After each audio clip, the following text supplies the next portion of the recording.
All right, today we are going to talk about the economic characteristics of the colonial period. A little background first. The economic and political institutions developed in different ways. Some were distinct to America, meaning even though they were Europeans who came here, they developed their own style because of all the stuff they had, the climate, soil, natural resources. Here are your questions. All right, 2 questions. How did these economic and political activities reflect the resources? And number 2, how did their motivations influence their settlement patterns? So first, New England.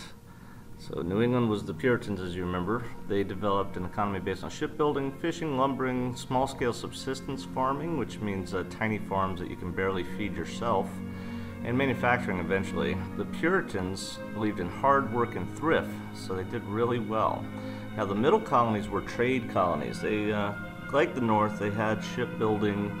They also had small-scale farming, but they usually had enough they could even sell what they were farming. But most importantly, they had 2 major trade ports, New York and Philadelphia. You might have heard of those. All right, the South, this is us. Kind of talked about this last time. You had the cash crops on the plantations.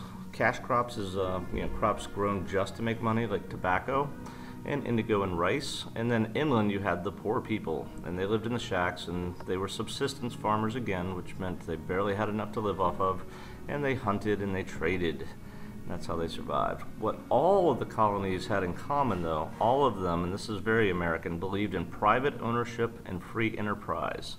So that was uniting them. And that's it. So I'm not saying it's history, kids, but it's history.